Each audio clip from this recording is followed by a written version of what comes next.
मध्य प्रदेश के पन्ना में 55 अलग अलग समितियों के माध्यम से धान खरीदी की जा रही है। ग्रेडिंग होने के बाद धान का परिवहन करके वेयर हाउस में पहुंचाया जा रहा है, लेकिन वेयर हाउस में धान पहुंचाने के बाद उसे एफसीआई के मानकों पर उपयुक्त न पाए हुए क्वालिटी कंट्रोलर के द्वारा धान को वापस खरीदी केंद्रों में भेजा जा रहा है। एफसीआई के नियम के अनुसार 5% भूरिया धब्बेदार धान की खरीदी की जा सकती है, लेकिन खरीदी केंद्रों से आई हुई धान में यह मात्रा अधिक पाई गई है।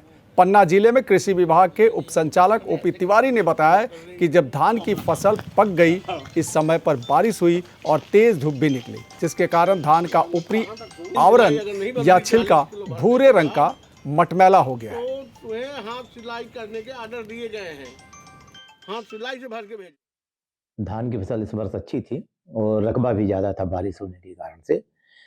तो अक्टूबर तक ठीक था। अक्टूबर लास्ट या नवंबर में जो प्रथम सप्ताह में बारिश हुई, उस समय क्या था कि फसल मैच्योरिटी स्टेज में पहुंच गए थे और दाने परिपक्व हो रहे थे। उससे क्या होता है कि बारिश से जो है कभी कभी जब अपन खरीफ हो या कि गेहूं की भी जब फसल होती है तो उसमें बदरंग जो है भूरापन एक आ जाता है छिलके के ऊपर। तो गेहूं में तो सीधे दाना होता है तो उसके ऊपर रहता है। धान में क्या है कि ऊपर जो छिलका है उस पर जिसको अपन बदरंग कहते हैं या ब्राउन स्पॉट भूरा धब्बा टाइप का हल्का सा हो जाता है।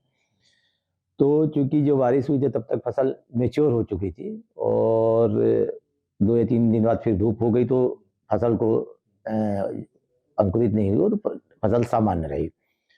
और उसके बाद उसमें जो प्रारंभिक अनुमान था कि 5% करीब इसकी जो है बदरंग होएगा।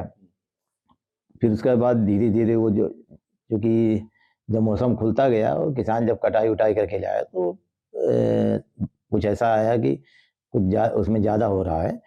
तो खरीदी में बैठक हुई थी धान उपार्जन के संबंध में, तो उसमें एफसीआई के जरिए था कि 5% तक अपन को बदरंग का लेना है।